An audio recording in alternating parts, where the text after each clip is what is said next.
Hello everyone, how are you all doing? I hope you're doing well. Today we're talking about one book and one book only, and I think it might just be my new favourite.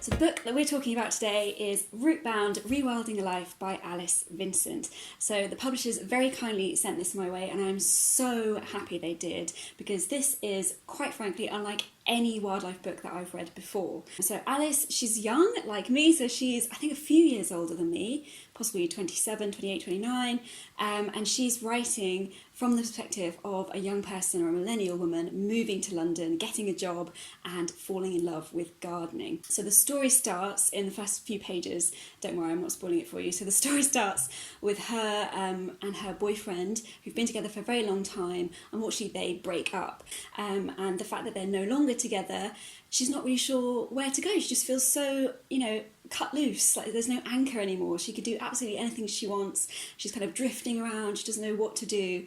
She has to move out of the flat that they've shared, so they've bought a flat, and it's all just very, very unsettling and very sad, to be honest.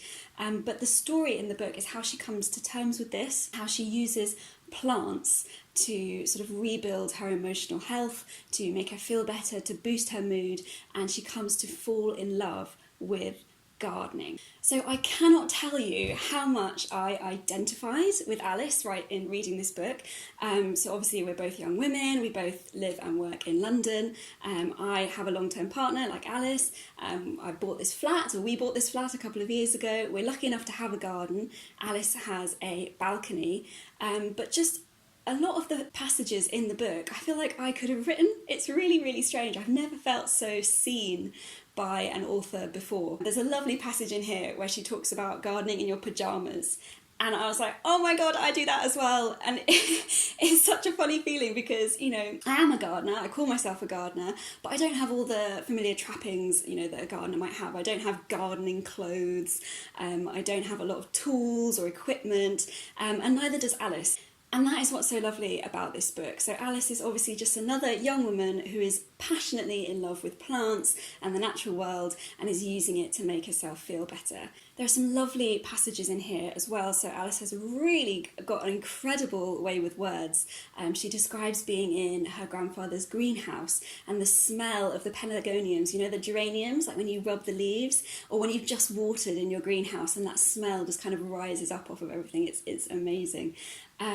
She talks about specific plants as well. So at the front of the book, let me see if I can find it for you. She's created this little plant glossary. So we've got poppies, bracken, buddleia, the Swiss cheese plant there. So all throughout the book, it's kind of peppered with these kind of anecdotes or the histories of these certain plants. There's a lovely one in here where she talks about sweet peas. And so sweet peas are the flower that have kind of been passed down through Alice's family. So her grandfathers grew sweet peas, I think her mum grew sweet peas, and I really identified with that because I love sweet peas. And I have to say the plant that has been handed down in my family is runner beans. So at the moment I do have some of my great Uncle Arthur's runner beans planted outside, and it's just so lovely, because you plant the seed, you feel that connection with your family, you feel that connection with the history, you're carrying on a tradition, and just reading about it in here was just really heartwarming.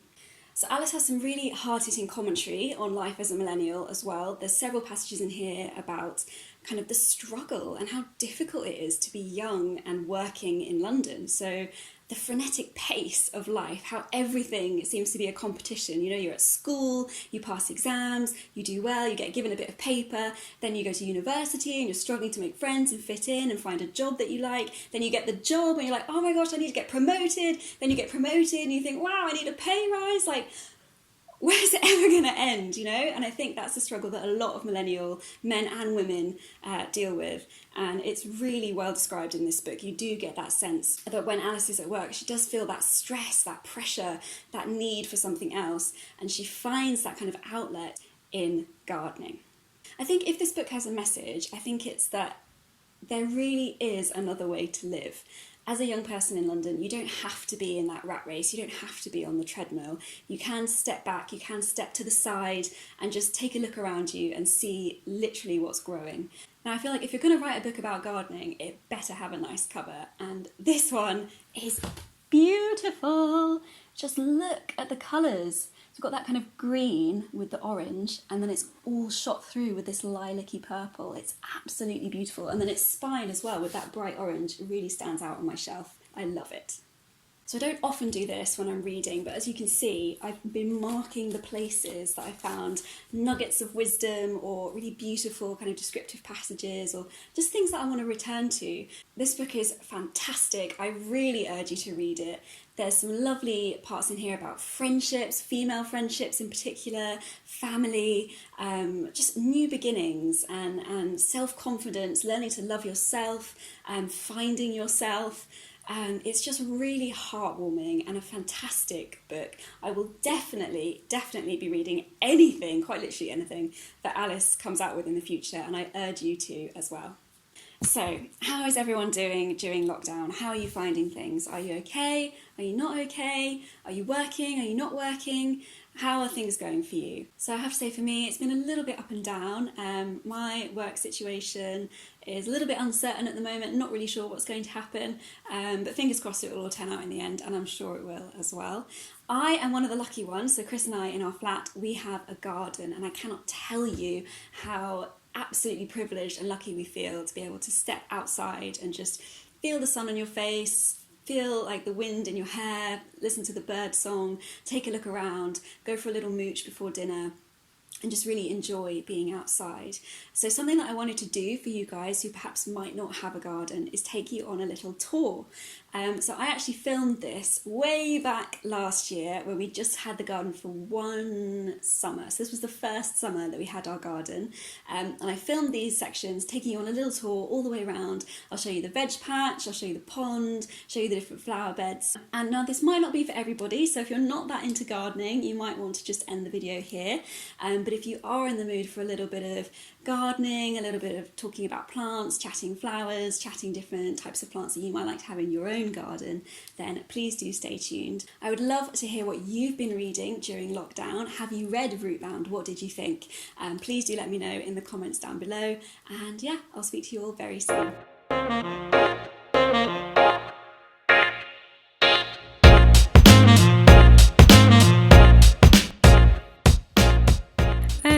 So hello everyone, this is our wildlife garden, and it's been a few months in the making, and I wanted to show you how it's developed since we started putting the plants in.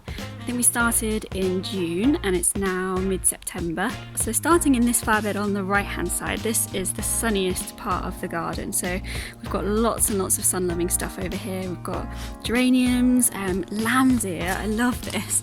If you get really up close, it's really soft, like a little lamb's ear, which is really cute. And we've got purple sage behind it, which makes a lovely contrast, and then going back up into pink mallow.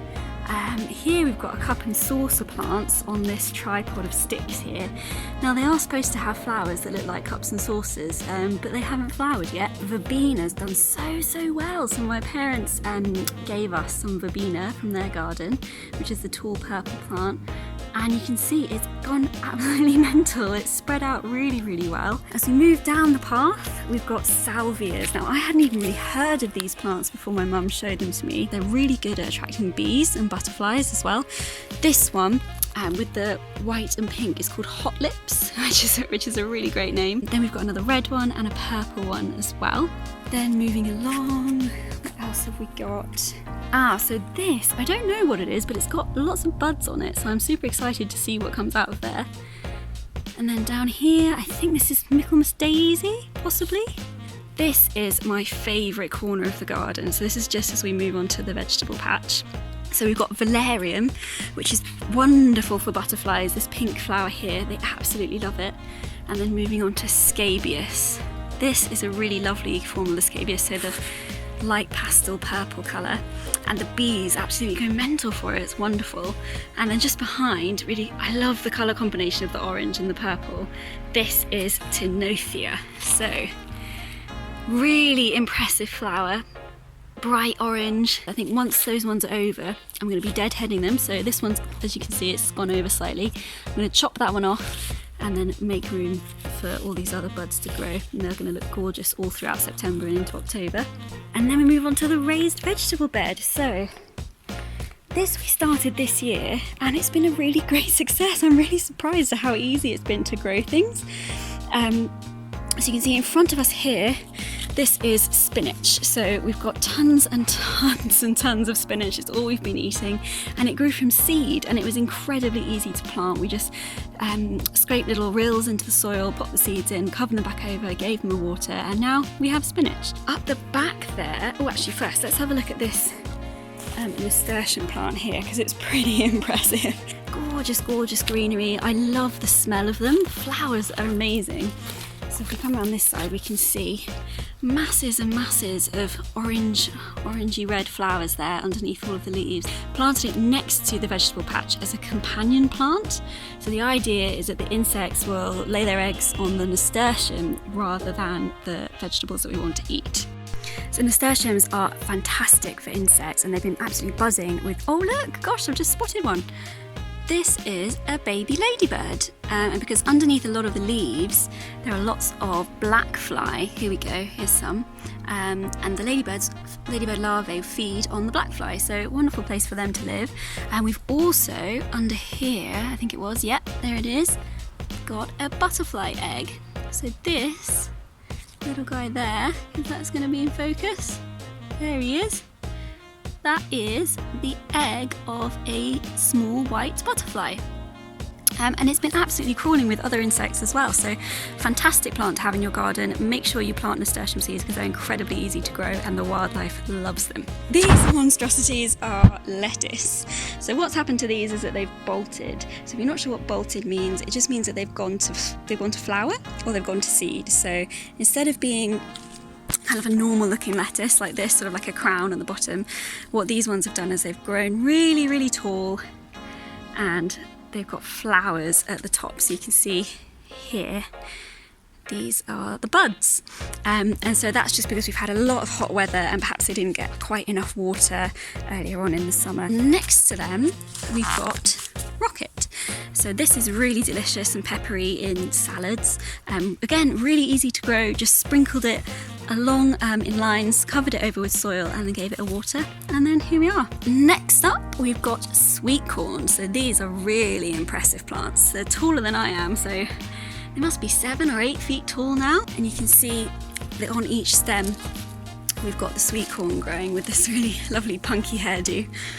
So once they go brown, so I think this one is on its way, once the hair kind of goes brown, oops, just pulled that off there, you know that it's ready to pick, but I'm not sure that they're quite fat enough yet, so I'm going to give it a little bit more time. Next to sweet corn we've got green beans or French beans. These are delicious. We've had so many of them all throughout the summer.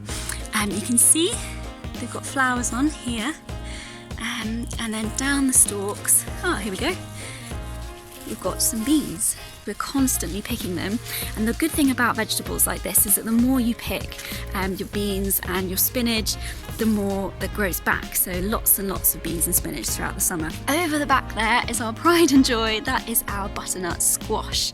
So he's been growing away for a few weeks. I've cut away the leaves over the top of him because I watched Gardener's World, and Monty Don said that if they don't get the sun, they're not able to ripen. So make sure that if you've got some squashes, you cut away the leaves and you get lots of airflow around there and lots of sunlight as well. So yeah, that is our vegetable patch. Moving on now to the other side of the garden. So this is a side that's been a lot less manicured, as it were, or a lot less planted up. So we've got a few bulbs that we need to plant. So I think these are alliums and a few tulip bulbs ready for next year as well. We've got our bird bath that was given to us by my auntie and uncle, so they're really, really happy to have that, and the birds are loving it. We have loads of starlings and sparrows as well. A whole flock of sparrows comes and has a bath every morning, which is lovely. Cosmos. Now these are gorgeous plants and they're so cheap. You know, you can get seeds and plant them yourself. These were actually from a garden centre. Again, really, really cheap. And if you keep deadheading them, so if you see this flower's kind of gone over, if I snip that off and deadhead them, you'll get hundreds and hundreds of flowers all summer. They really, really are worth the money that you spend on them. You'll notice as we go along, that there's quite a lot of, I mean, look at this monster, quite a lot of weeds in the garden, and that's because I haven't done an awful lot of weeding, to be honest, and also because I'm not massively against weeds, you know, like lots of gardeners rip them out before they've had a chance to flower, before the insects have been able to get to them, and I think that's quite sad. But you can see here, if you look at this plant here, so this is a weed, but the sparrows have been at it. So they've been nibbling along each of the leaves with their little beaks, and they're actually eating the weeds. I had no idea that sparrows ate weeds. So yeah, try not to get rid of the weeds if you can, because they are really helpful for garden wildlife. So I planted this Rudbeckia, which is amazing. Like, if you can see, it's almost kind of fluorescent. The camera can't really deal with the brightness of its colour. Gorgeous, gorgeous.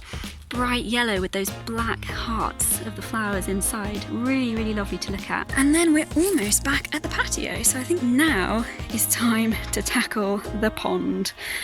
So this is Chris's pond, to be honest. It's our pond, but he spent a lot of time digging it and making it just right. So you can see we've got at the side, we've got some lovely grasses. I think this is loosestrife, this purple flower here. Oh, siren going off. Sorry guys, we are in East London. So we've got some creeping jenny, which is going to be beautiful because it's going to spread all over here, all along the side, and cover up this plastic liner that we have. Then we've got a fern. So what I'm hoping to do, or I'm hoping that this will do, is grow quite large, because at the moment the edges of the pond are a little bit exposed really for frogs and newts and other creatures to hide in. So I'm hoping to create a bit of shade and a little bit of sort of a sanctuary for those animals that don't want to be out in the bright sun. Then we've got this aloe vera in a pot, which my mum gave me, and actually I'm going to move to the other side of the pond because it actually is a bit sunnier over here and I think it'll like it better. And then yeah, here we are. So we've got a small water lily which hasn't flowered yet, but water lilies I think normally don't. I think they flower in their second year, so fingers crossed that next year we'll get some flowers. That plant in the middle there is actually a weed, but I quite like the way that it looks, so I've left it for now. And we have had dragonflies, so here's Chris's stick that he's put in specifically for dragonflies to perch on, and we have had a couple of dragonflies using it as a perch, which has been fantastic. And then we're back at the beginning, guys. So that's it, everyone, back to the beginning. I hope you've enjoyed this tour of our little wildlife garden. I absolutely love coming out here and tending to the flowers. It's really therapeutic for me, and it's so gratifying to see the wildlife using it and loving it as well. So we've had toads, we've had mice, we've had flocks of birds, we've had loads and loads of butterflies and other insects. It's been wonderful. And if you have any ideas for plants that you think would be good for wildlife, for other insects, please do leave them below as a comment, and make sure to subscribe to Quest for Nectar for lots more wildlife content, and I'll see you in the next video. Bye!